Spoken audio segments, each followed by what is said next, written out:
entre jueces, eso es, entre los líderes. Aplicación de justicia entre los líderes.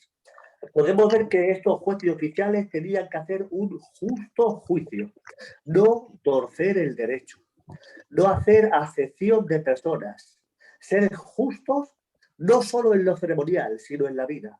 A Dios no le interesaba que los que hacían los cultos, los rituales, lo hicieran perfecto durante la estancia de Cristo y después vivieran como le daba la gana. En ningún momento, desde el antiguo pacto, el Señor se reveló como el Dios personal, el Dios que todo lo ve y el Dios que desea más que obras, sino misericordia, un corazón rendido y humillado a Él. Amén. Podemos ver cómo se le prohibía la idolatría.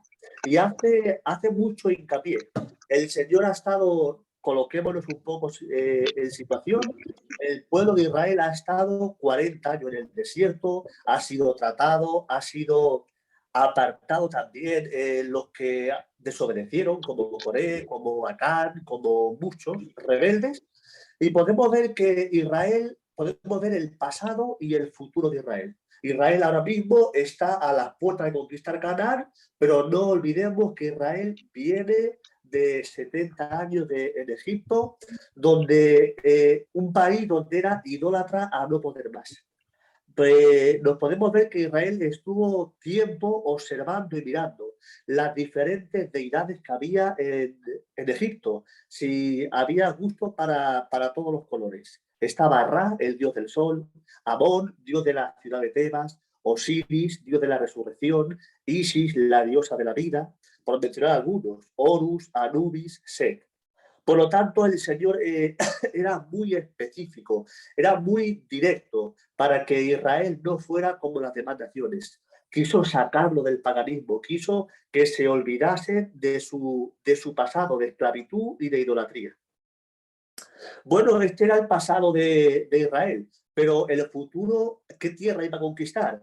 Pues Israel iba a conquistar Canaán y no era mucho mejor que Egipto. Canaán era una región donde florecía la idolatría al dios Baal, a la diosa Asera, de las estrellas, ¿verdad? Donde había rituales de moralidad depravada, donde se hacían sacrificios humanos. Por eso podemos recordar como el Señor dice, no hagas como los que hacen ellos, no se te ocurra sacrificar tus hijos a Moloch. Hasta ese punto el Señor pues aborrecía esas naciones y lo deja muy claro que el Señor va a ejercer el juicio sobre esos países a través de Israel. Dice que aniquilarás al amorreo, al jebuseo, al fereceo, etcétera, etcétera, ¿verdad? Bueno, pues hemos visto un poquito, ¿no? El pasado de Israel y el futuro hacia dónde iba. Y Dios quería hacer una nación especial con ellos, ¿verdad? Por eso podemos leer en Levítico 18:3, como dice lo siguiente. No haréis como hacen en la tierra de Egipto, en la cual morasteis, ni haréis como lo que hacen en la tierra de Canaán, a la cual yo conduzco, ni andaréis en sus estatutos. Al Señor no le convenía que Israel fuera una réplica. El Dios sacó a Israel de esclavitud para hacer un especial tesoro, para que alumbrara a las demás naciones, para que proclamara su reino. Y desde luego el Señor no iba a permitir que ese pueblo que rescató se contaminara como las demás naciones. De hecho, vuelvo a repetir, tanto las plagas de Egipto no fue otra cosa que un juicio por idolatría y por no hacer caso al Señor. Y el pueblo de Canaán exactamente lo mismo. Y a Israel se le advierte diciendo, si yo he hecho esto con estas naciones, contigo no va a ser diferente. Es verdad que el Señor apartó a Israel, es verdad que le dio estatutos y normas, pero esperaba una respuesta positiva, obviamente. Israel no podía acomodarse y decir, somos el pueblo de Dios, podemos hacer lo que nos da la gana, para nada. El estudio, cómo el Señor se juicio. En otra lección vimos cómo Dios instaba a los sacerdotes a ser santos. O sea, el Señor no tratar a unos especiales más que otros, no, no. El Señor apartaba a ciertos, a un país como fue Israel, a los sacerdotes, a los levitas, a los jueces, pero los primeros que tenían que dar ejemplo, los primeros que tenían que apartarse del pecado eran ellos. Precisamente esa era su función, guiar al pueblo, ser de ejemplo. ¿Amén? O sea, que no era un trato de prioridad o que fueran más, no, era un trato de responsabilidad. Hablando un poquito, ¿no? Más de la idolatría. Deuteronomio 6:4, la famosa ¿verdad? Pero bueno, vamos a leerlo literalmente. Deuteronomio 6:4 nos dice así la palabra de Dios. Gloria a Dios.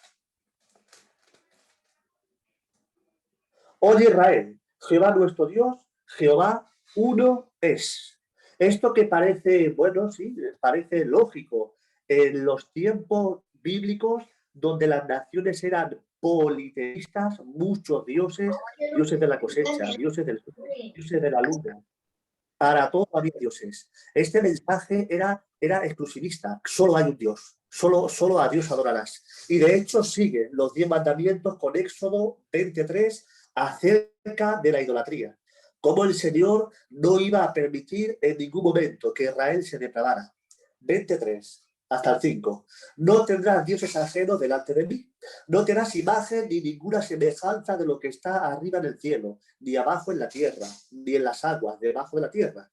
No te inclinarás a ellas, ni las honrarás, porque yo soy Jehová tu Dios, fuerte, celoso, que visito la maldad de los padres sobre los hijos hasta la tercera y la cuarta generación. El Señor quería que Israel fuera un pueblo monoteísta,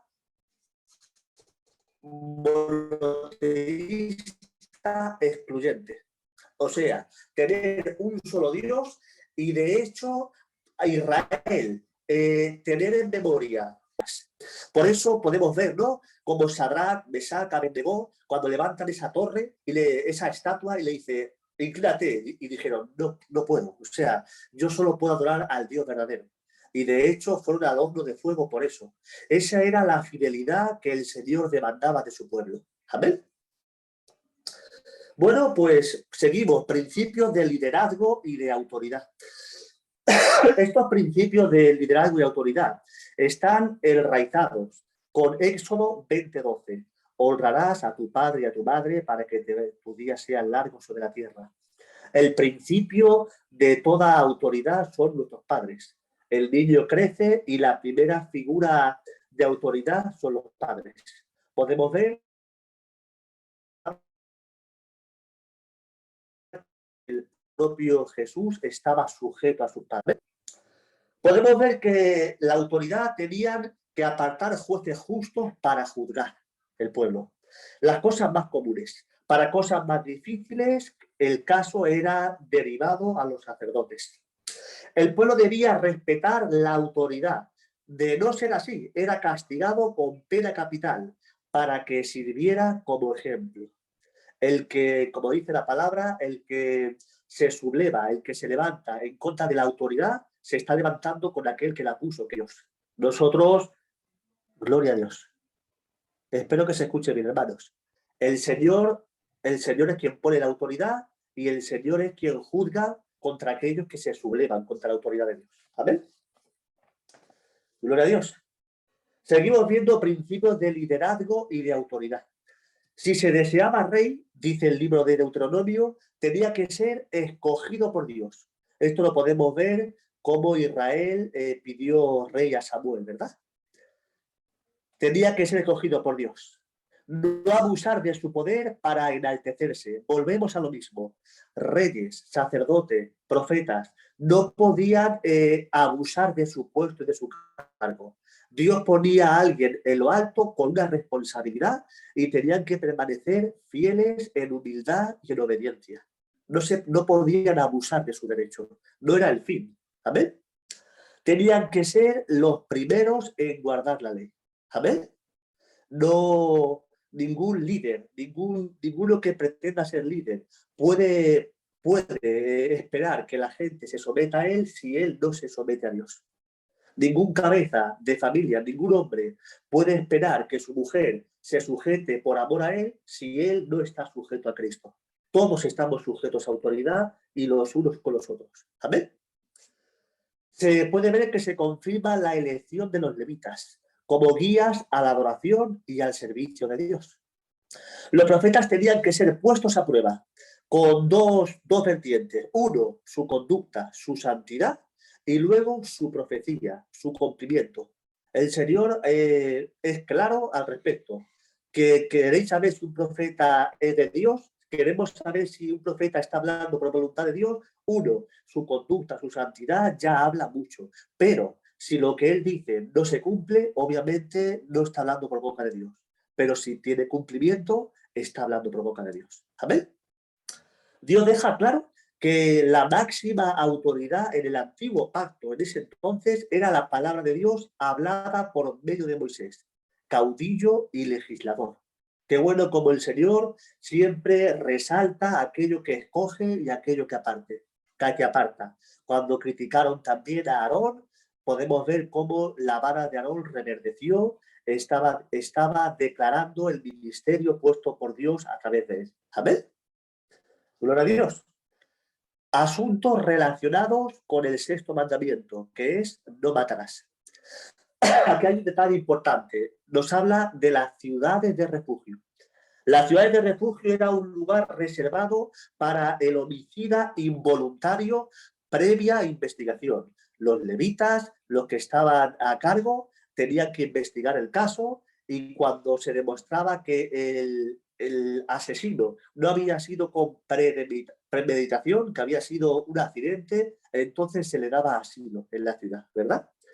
Como asilo político. El homicida involuntario no corría peligro del vengador de la sangre, siempre que permaneciera en la ciudad.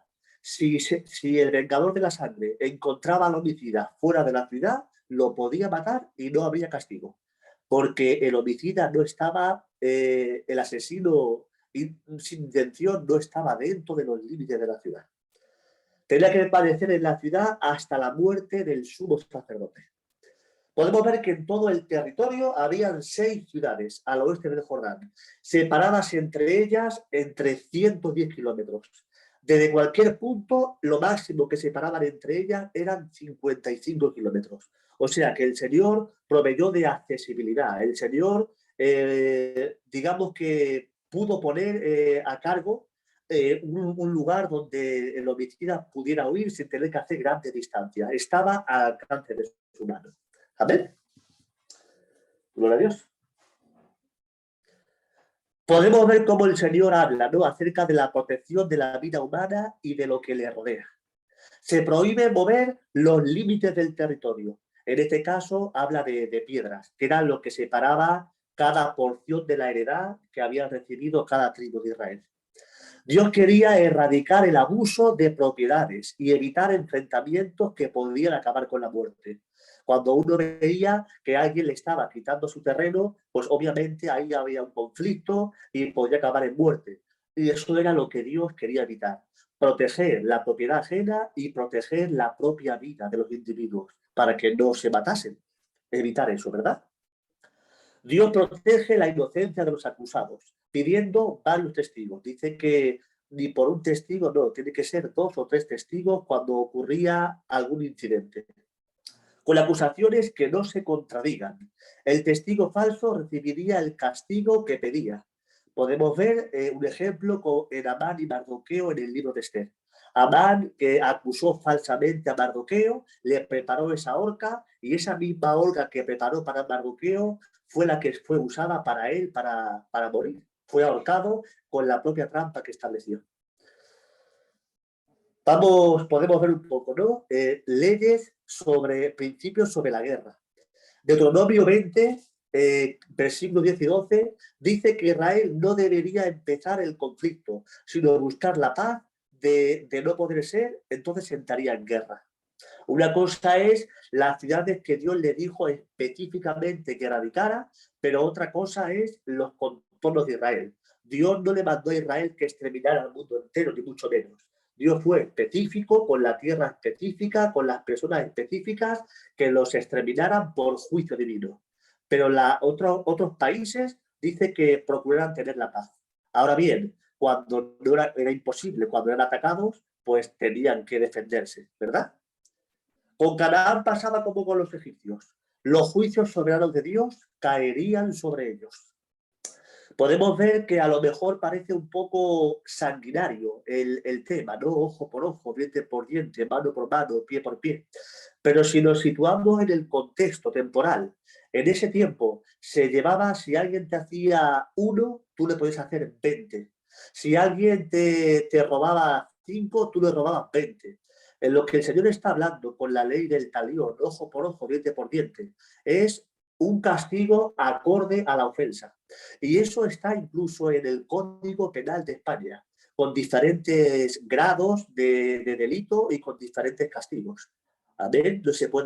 No puede pagar igual un homicida a un ladrón de magdalenas, por ejemplo. Cada cosa tiene su castigo y su delito. Es delito todo, pero todo tiene su pena, ¿verdad? Gloria a Dios. Podemos ver que Dios pelea por Israel. La victoria no está en el número, sino en el propio Dios.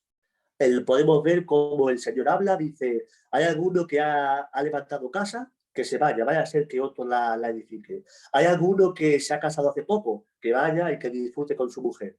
O sea que al Señor no le preocupaba tanto. Podemos ver también cómo cuando el Señor separó a 300 para pelear, Dios es el que pelea por su pueblo. El problema no está en el número, ni en las armas, ni en lo poderoso que llega a ser el ejército que viene a atacar, sino que es Dios quien pelea por su pueblo siempre, cuando se está en obediencia y en santidad. Amén. Podemos ver que, referente a la guerra, aún los árboles debían ser respetados. Solo se podían talar aquellos árboles que no llevaban fruto. Ahora podemos darle un poco más de sentido al mensaje de Juan Bautista. Dice, el hacha ya está en el árbol y todo árbol que no dé frutos será cortado. Podemos darle un poquito más de sentido, como Dios espera, ¿no? que las personas den fruto de arrepentimiento, como predicaba el propio Juan Bautista. Amén. Podemos ver cómo se aplican los mandamientos. El Señor está en todo momento velando por la seguridad de otros. Por ejemplo, dice que literalmente Deuteronomio 22:8, perdón, que cuando uno hiciera a su casa y en el terrado poner unas barandillas para que cuando alguien subiera que no cayera. Cómo Dios protege la vida humana. ¿Amén? Podemos ver cómo Dios prohíbe la mezcla de semillas, porque según muchos, cuando se mezclan semillas produce esterilidad a la tierra. Y llevándolo un poco al tema más espiritual, también no se puede mezclar la palabra de Dios con filosofía, con humanismo. También dice el propio libro de Deuteronomio de no arar buey con asno. ¿Por qué? Porque el buey es un animal limpio y el asno es un animal inmundo y es un yugo desigual. Esto también lo podemos ver como Pablo lo usa para el matrimonio. No os unáis a yugo desigual, porque ¿qué comunión tiene la luz con las tinieblas? O sea que en todo momento el Señor está protegiendo la vida del ser humano y está demandando que no se mezcle con cosas del mundo, que guarden la santidad en todo momento. ¿Amén? Podemos ver cómo el Señor insta al respeto a la mujer y al matrimonio.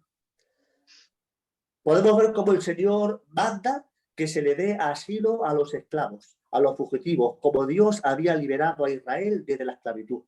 Si nos metemos en el contexto histórico, en el tiempo del Nuevo Testamento aún se llevaba entre los gentiles la esclavitud, pero entre el pueblo hebreo era muy, muy raro ver esclavos. No se llevaba, porque el Señor mismo lo dijo, lo prohibió. Dios prohíbe la práctica de los cananeos, mezclando intimidad entre matrimonio con la intimidad con Dios. Era común entre los cananeos hacer orgías, hacer cosas, y supuestamente lo hacían para adorar a sus demonios, a sus ídolos. El Señor deja claro que cada cosa en su momento, cada cosa en su lugar. El Señor es quien hizo el matrimonio y sus relaciones, maravilloso, pero cada cosa no se puede mezclar una cosa con la otra. La intimidad entre pareja y la intimidad con Dios, el culto a Dios. Amén. Dios manda a respetar la propiedad ajena y la preocupación por el otro. Dios manda a seguir la verdad y la justicia en todo momento, ¿verdad? Dios manda a su pueblo controlar el egoísmo y el engaño para beneficio propio. El Señor es el protector de la vida y también de los derechos humanos de la persona. El Señor enseña a que el ser humano también se tiene que respetar a sí mismo para poder agradar a Dios y para vivir en armonía con los demás. Amén. Gloria a Dios. Deuteronomio 26 nos habla del compromiso mutuo entre el Señor y Israel. Se les recuerda que tienen que recitar los hechos poderosos de Dios a favor de ellos, de no olvidar de dónde Dios los ha sacado, de no olvidar toda la travesía, de no olvidar las victorias, pero también los fracasos, no para otra cosa, sino para tener en cuenta el carácter de Dios, para no volver a caer en los errores que cayeron muchos, ¿verdad? Se le insista, se le invita a traer fielmente los tiempos estipulados, declarando así obediencia a Dios y también esperando su bendición. Dios, no era la intención de Dios que Israel poseyera Canaán y se olvidara. No, no, eso era el principio. Canaán no era el fin, era el principio, donde se tendría que haber establecido Israel, ser fiel y ser luz a las demás naciones como Dios esperaba de ellos. Amén. Y el propio libro lo resume así, en definitiva, ¿no? Todo se resume, amarás al Señor totalmente y a los demás como a nosotros mismos. El propio Cristo así resume la ley y los profetas, la ley de Dios. Amén. Podemos ver también, ¿no?, la responsabilidad a nuestras elecciones. Quien determina la bendición o la maldición son las decisiones libres de cada individuo. El Señor pone una cosa y otra, pero en realidad quien toma la decisión, quien toma un camino o toma otro, es el ser humano desde su libre albedrío. Y desde luego, Israel, y llevado a nosotros, no puede decir alguien, no, yo es que me pierdo porque no tengo información. El Señor se ha revelado. El Señor lo dice una y otra vez, qué le agrada, qué no le agrada, cómo vivir, qué espera de nosotros, en cuanto a la relación con los demás, en cuanto a nivel familiar, en cuanto a nosotros mismos. El Señor, ya sé lo que Dios espera de mí, ahora yo decido si obedezco o desobedezco. El hombre decide si obedece o desobedece, pero obviamente hay una consecuencia detrás, ¿verdad? Dios avisa de las consecuencias. Deuteronomio 30, 19. Dice así la palabra de Dios. Deuteronomio 30, 19. Gloria a Dios. A los cielos y a la tierra llamo por testigos hoy contra vosotros, que os he puesto delante la vida y la muerte, la bendición y la maldición. Escoge pues la vida, para que vivas tú y tu descendencia. El Señor está diciendo, no hay excusa. Yo ya me he manifestado, yo ya he declarado, yo ya he establecido, hablando en el contexto del Antiguo Pacto, los rituales levíticos de sacrificio, de lavamiento, todo, lo tenían todo. Israel lo tenía todo para agradar a Dios, pero desgraciadamente no fue así. Pero obviamente nadie podía culpar a Dios, nadie. Qué bueno cuando podemos ver como los profetas, como el propio Daniel, en las oraciones dicen, hemos pecado, hemos fallado, Señor.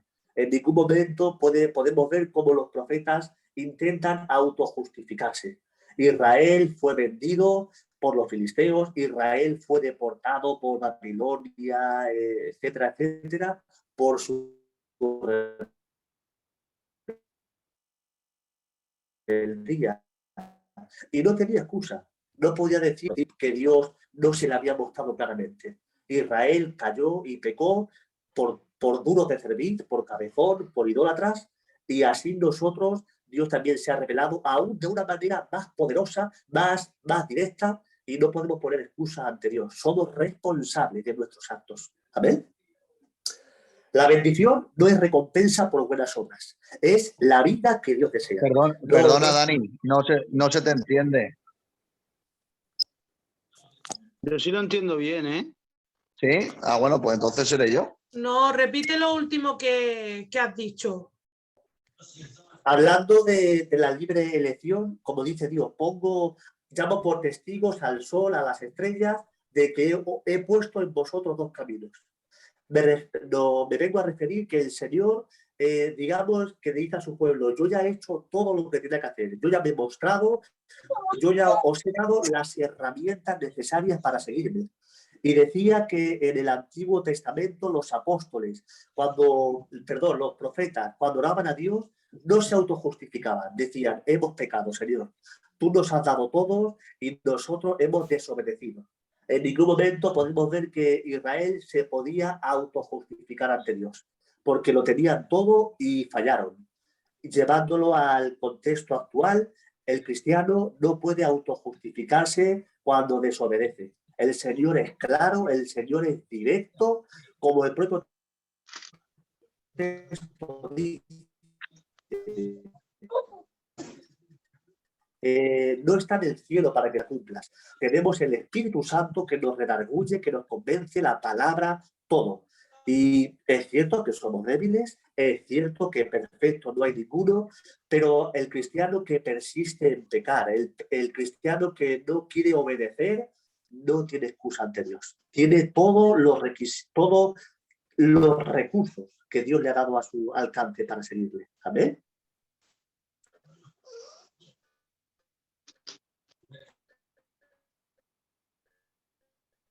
Decía, bendición, Dios espera que sus hijos florezcan, Dios quiere bendecir a sus hijos. Y cuando andan en obediencia son las consecuencias. No es que sea un premio porque seamos más buenos que otros o porque nos ganemos. No, no. Aquí no se gana nada. Todo es por gracia, por misericordia. En el antiguo pacto se acercaba a Dios por sacrificios, en el nuevo por un sacrificio, el definitivo, el de Cristo Jesús. Amén. La maldición son las consecuencias de la desobediencia. Amén. Es un trato personal. Dios desea que su pueblo le obedezca en una relación de amor, de confianza y de temor. Y cuando hablo de temor, me refiero a respeto. No son palabras aprendidas, no son rituales mágicos, no. Es una relación continua, dinámica. El Dios cercano, recordar, yo soy el Dios de Abraham, de Isaac y de Jacob.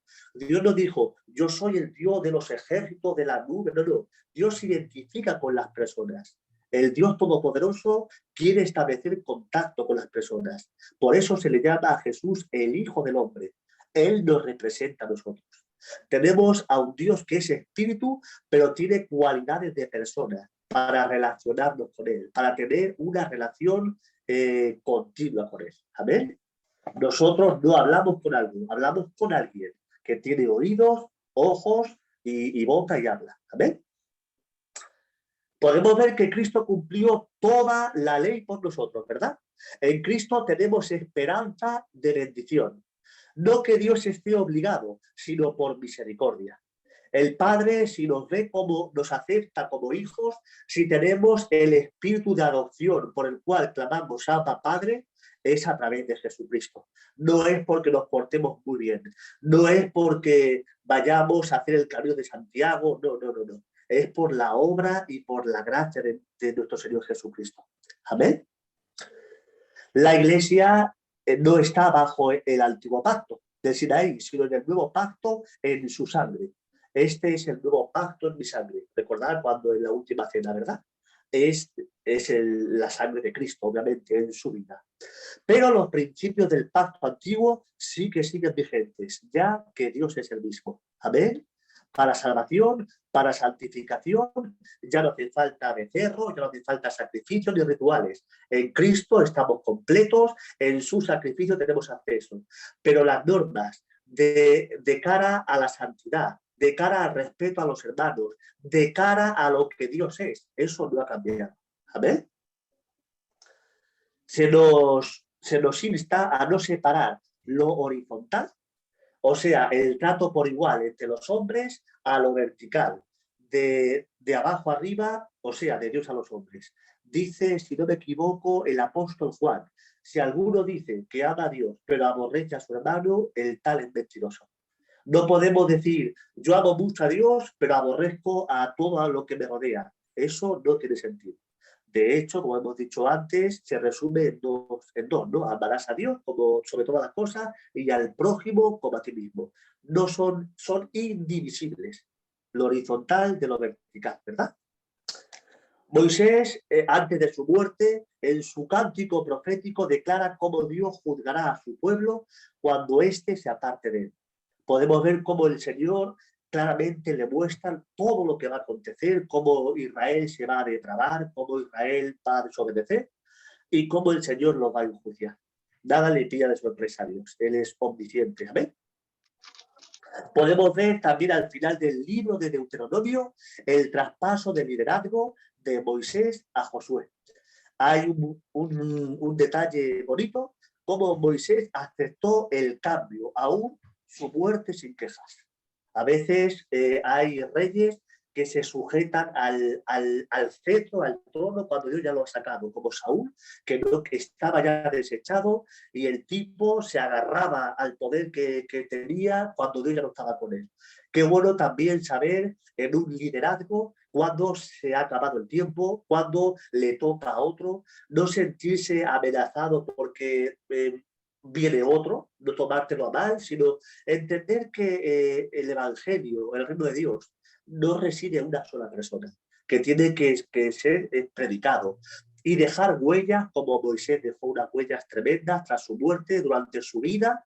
Dice la palabra de Dios que no se levantó otro como él, que fue uno de los mayores personajes del Antiguo Testamento y desde luego lo es en cuanto a cercanía con Dios hablando cara a cara y en cuanto a milagros es uno de los personajes principales, ¿verdad? Gloria a Dios. Deuteronomio nos da principios para las relaciones saludables. Deuteronomio dice quiénes somos como el pueblo de Dios y Deuteronomio quiere realzar la grandeza de Dios. Y para acabar me gustaría leer literalmente porque es muy bueno y es tontería que yo lo diga con otras palabras, literal. Dice así al final, página 168 del libro. Dice, necesitamos permitir que su palabra transforme nuestras relaciones, mostrando sus valores y su sabiduría en todo lo que digamos y hagamos. La clave para moverse hacia el ideal en relaciones es llevarlas completamente bajo nuestra relación con el Señor. El pacto de Dios, según se expresa en Deuteronomio, es acerca de su amor por nosotros y nuestras elecciones amorosas en la vida hacia Él y los demás. Amén. Gloria a Dios. Pues esta sería de forma resumida la lección 13. Si alguien quiere hacer aportaciones, si hay preguntas, pues adelante.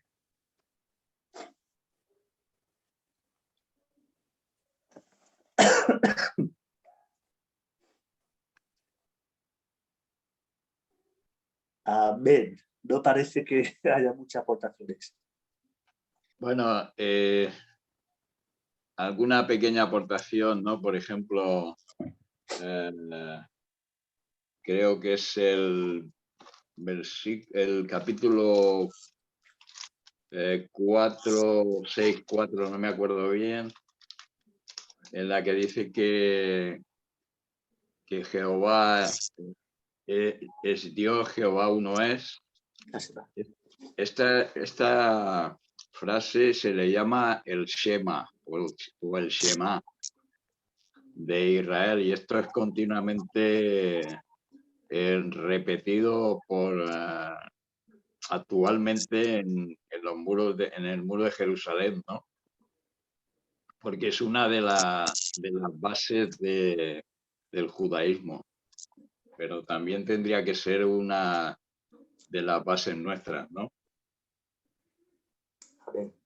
Y otra cosa de la que has dicho ha sido curioso, ¿no? Porque cuando decías que Dios es el que llevaba la guerra, ¿no? Ayudando a Israel y tal, pero también nosotros tenemos que poner nuestra parte, ¿no? Porque esta vida también está compuesta de situaciones difíciles y no todas las cosas las va a hacer Dios, sino que nosotros también tenemos que poner nuestro granito de arena para poder solucionar. Si tenemos una guerra con algún problema, no podemos estar esperando solamente lo que haga Dios, a no ser que ya no podamos hacer nada más humanamente, ¿no? Pero porque hay muchos que dicen, bueno, el Señor hará, el Señor... y resulta que el Señor está abriendo puertas para que esa persona solucione ese problema y no le hacen caso, ¿no? Y se quedan pasivos y no tenemos que quedarnos pasivos, sino que tenemos que participar de lo que Dios nos ayuda, ¿no? Amén. Amén. Muy buena aportación. Bueno, yo tengo una pregunta. Sí. A ver, has dicho que cuando se cometía un homicidio sin querer, ¿no? Había como una ciudad de refugio para ellos y cuando salían, o sea, el que había sido la víctima podía matarlo, ¿no? El vengador de la sangre, claro. La víctima ya estaba... O sea, muerta, eso, el que venga la sangre, vamos. Sí. Vale, pero... Y solamente podía salir cuando moría el sumo sacerdote. Pero Así es. en aquel tiempo solamente había un sumo sacerdote para todo, o se tenía que esperar, o es que había más sumos sacerdotes. Eso no me ha quedado bien claro. Bueno, la palabra habla, ¿no?, del gran día de la expiación, donde entraba el sumo sacerdote. Lo que, bueno, no sé, la palabra dice sumo sacerdote, no dice sacerdote, porque sacerdotes sí que había muchos, pero sumo sacerdote entiendo que había uno. Vale, o sea, solamente uno y cuando moría, fuera. Exacto. Vale. Solo podía salir en esa circunstancia. Vale. Era esa pregunta porque me había quedado un poco pillado, digo, pero ¿y si hay más sacerdotes, qué pasa? Sí. Gloria a Dios. El sumo sacerdote se iba cambiando con el tiempo, pero en realidad solamente había un sumo sacerdote, ¿no? Pues si podéis recordar a Caifás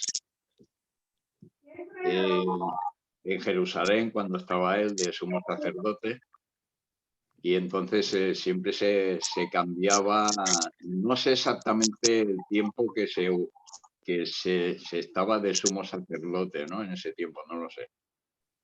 Pero sí que solamente había uno solo.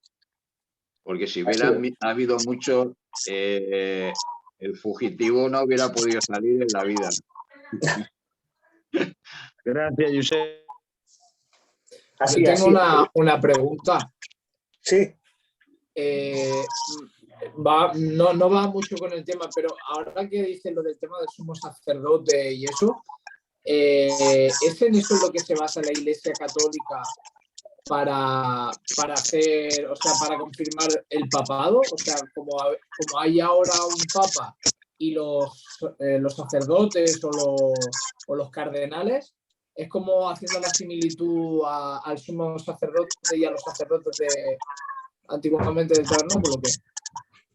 Sí, la Iglesia Católico Romana hace una mezcla muy extraña. Supuestamente son, sí, el sumo pontífice, el papado, son sumos sacerdotes, pero también siguen, la sucesión de Pedro. Cuando Dios dice, tú eres Pedro, a ti te daré las llaves, ellos lo toman de que ellos son los intermediarios, el puente, y mezclan ahí unas cosas del antiguo pacto y del nuevo. Pero en realidad sí, el Papa de Roma es el sumo sacerdote, son los sucesores de Pedro y hacen de sumos sacerdotes, de mediación entre el pueblo y Dios. Así es. Y la Virgen María cumple cumple cosas del Espíritu Santo como intercesora también. Bueno, hace unas cosas peligrosas.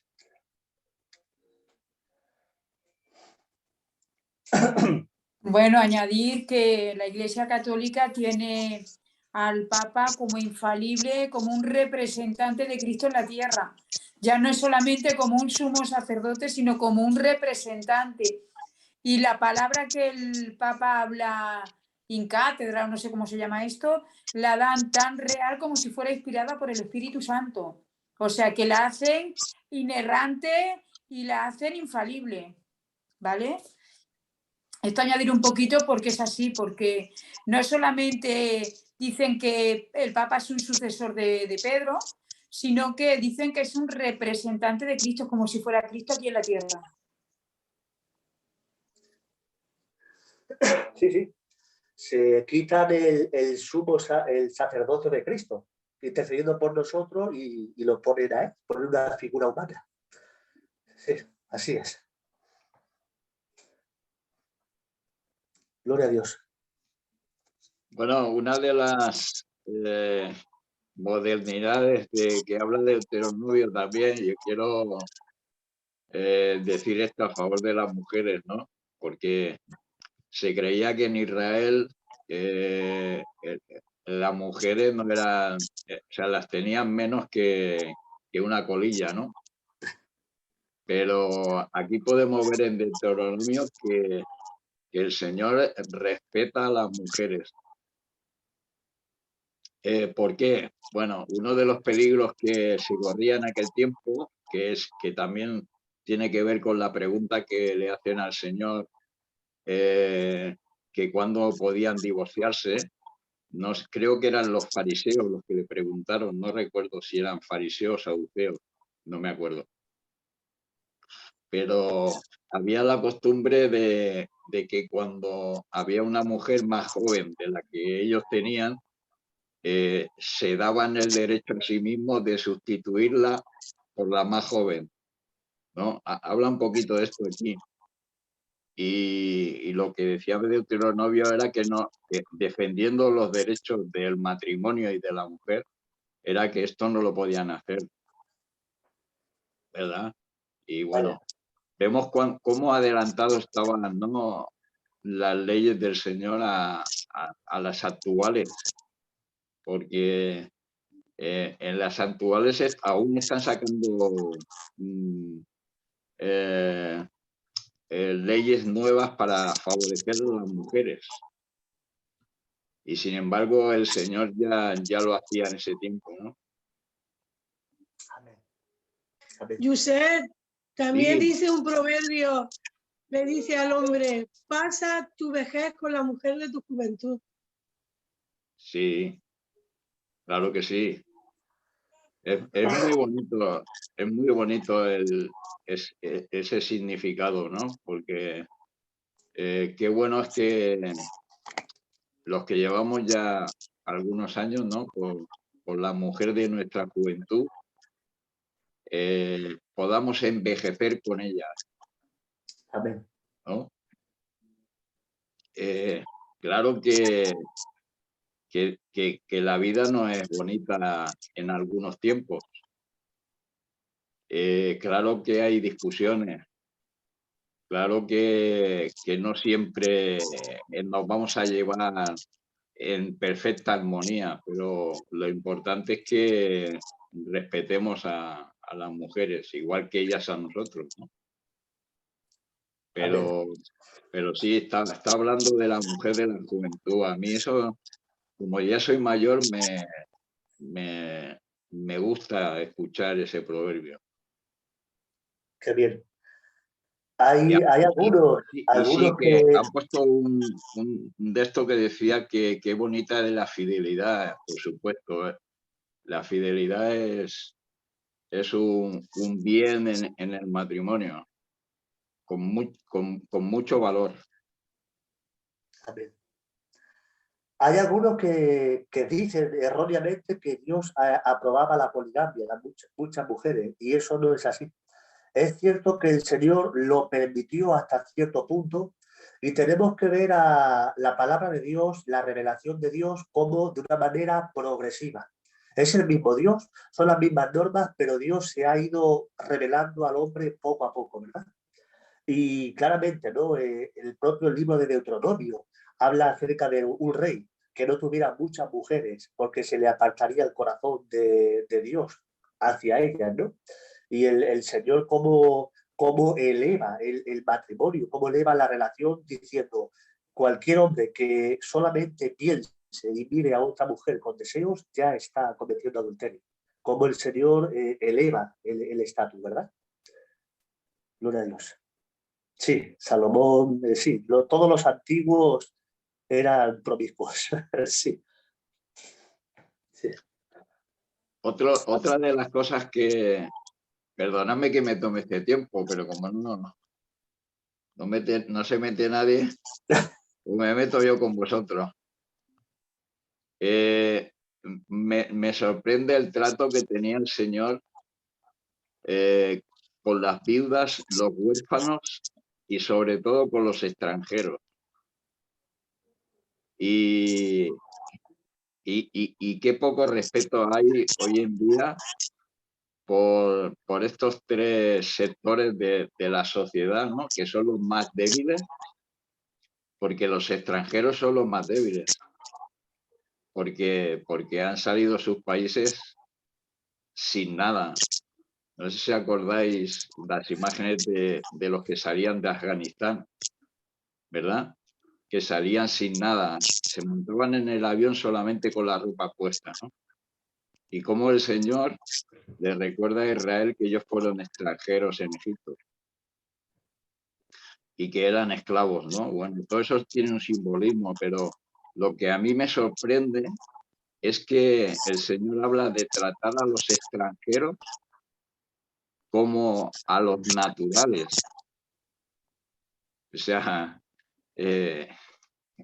eso no se suele hacer. No se suele hacer. Porque no nos abrimos mucho a aquellos que no entendemos su cultura, ¿no?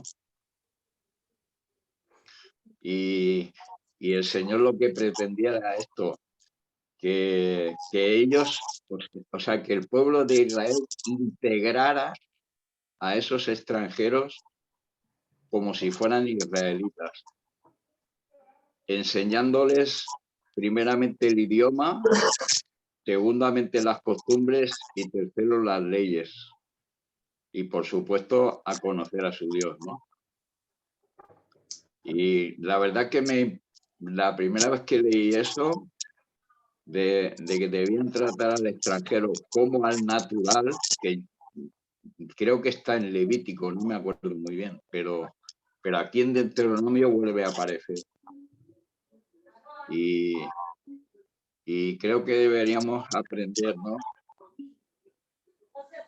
Que estamos a veces despreciando a personas que como no las conocemos, las despreciamos, ¿no?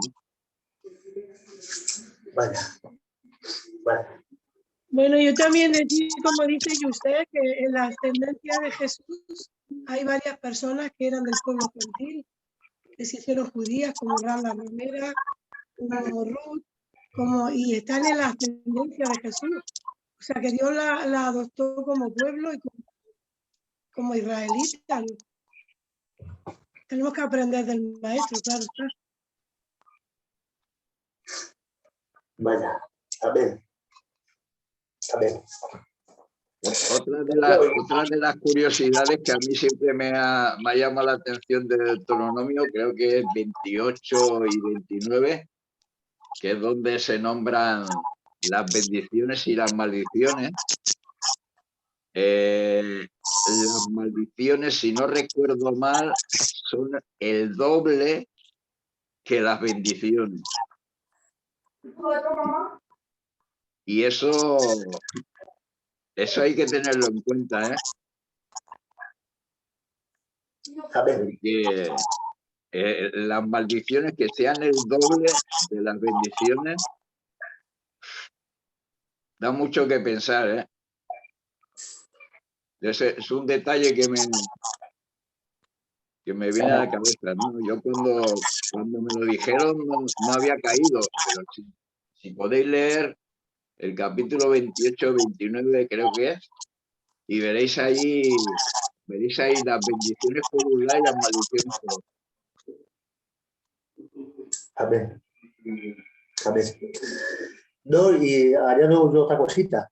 Lo que decía usted, ¿no? Viendo cómo el Señor respeta la vida humana, cómo el Señor quiere que no se haga acepción de personas, podemos ver un poco más de sentido el texto, ¿no? Solícitos en guardar la unidad del Espíritu.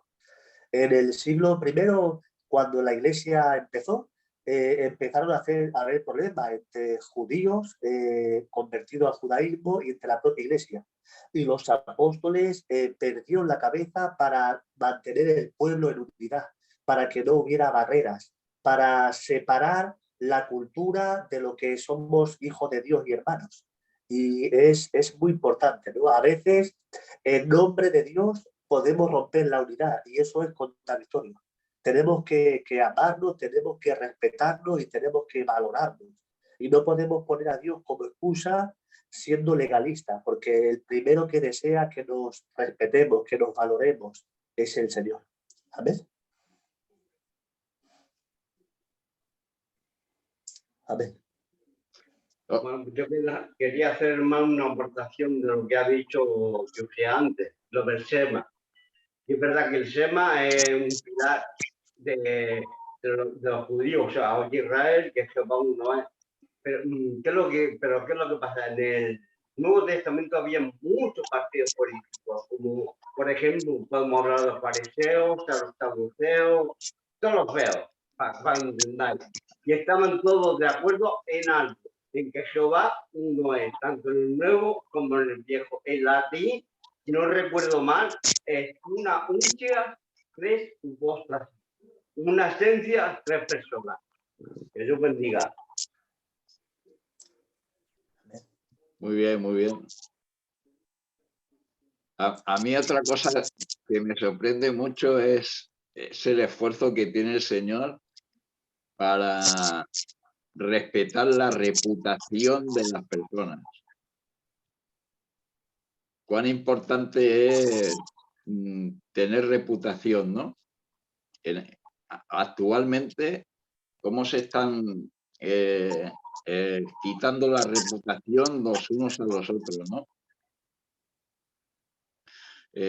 Una simple acusación de algo, meterse en un juicio, aunque al final esa persona salga bien de todas las infamias que han dicho de ella, pero eso ha quedado ahí y eso ha tocado la reputación. Y hoy en día se usan tanto las mentiras para quitarle la reputación a una persona que hasta me sorprende desde ese momento el Señor lo que defiende la reputación de las personas, ¿no? ¿Cómo sabía él lo importante que es tener buena reputación o mala reputación, ¿no? Porque eso puede hundir una vida. Totalmente. Y la verdad que me gusta un montón todo el avance que había en ese principio, ¿no? de Israel. Porque todas estas leyes, muchas de nuestras leyes, de las leyes que tenemos ahora, la Constitución, la Estatut de Cataluña, recogen un montón de leyes que se le había dado a Israel.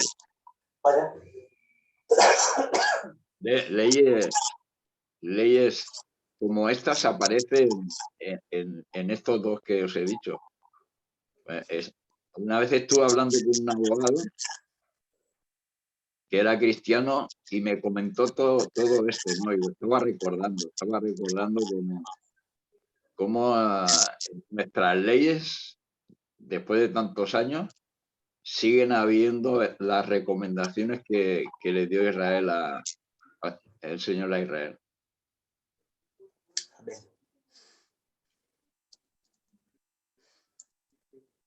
Muy bien.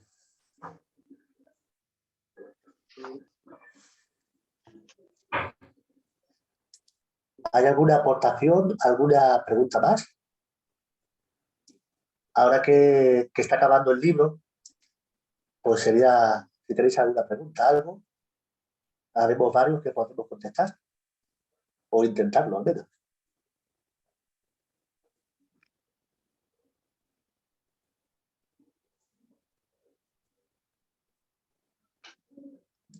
Bueno. Yo, más que una aportación, quiero recordar lo que he dicho antes, ¿vale? Y es que nos esforcemos en hacer los exámenes. ¿De qué nos sirve hacer este estudio si no lo llevamos hasta el final y hacemos los exámenes? Pensar que cada examen que se corrige y cada examen que se lleva a Madrid a corregir queda en un historial que el día de mañana, el que el Señor lo llame a servicio, es válido, ¿vale? Ya que estamos haciendo el esfuerzo de estudiar, ya que estamos haciendo el esfuerzo de juntarnos, pues vamos a completar la asignatura y vamos a hacer esos exámenes y vamos a enviarlos. Que ya que nos hemos puesto, pues lo hacemos completo, ¿vale? Y nada, que el día de mañana nos puede servir, que esto no queda en olvido, que esto no se pierde, que esto queda registrado y el día de mañana nos es válido si el Señor nos llamara a servicio. Más que nada recordar eso. Y sobre todo, pues bueno, no sé cuántos de vosotros os habéis asombrado por el libro, por el Pentateuco. Yo, que lo hice antes de compartirlo, me quedé prendada. Y yo, para mí, libros como el de Levítico, que eran súper cansinos, eran súper agobiantes, se me han hecho, bueno, uno de mis libros preferidos. Entonces, nada, solamente animaros a seguir hacia adelante y a seguir estudiando, porque realmente todos recibimos el beneficio del estudio. Y solamente eso. Sí, yo estoy de acuerdo con Mari. Aquí, este libro concretamente es uno de los libros que Asamblea de Dios pide para ministro. Hay dos fases, digamos, una es para ministro auxiliar y la otra es para ministro. Entonces, los estudios están compuestos de 12 libros para cada ministro, auxiliar o ministro. Son 12 de cada. Y este es uno para el ministro. Pero para que en su día, como dice Mari, podamos pedir credenciales ministeriales. Y este es uno de los libros que sirve para eso. ¿Ok? Entonces yo os animo y que no lo dejéis mucho tiempo atrás. Hacer los exámenes que vale la pena. Hacer los exámenes de cuando se termina la lección y luego los exámenes de las unidades que están detrás del libro. ¿Vale? Si alguien tuviera dudas de cómo se hace, solo tiene que preguntarlo. ¿Ok? Porque yo sé que hay personas que a lo mejor no lo entienden, pero a los que estamos en el ministerio se nos puede preguntar perfectamente cómo se hace. ¿Ok? Claro que sí.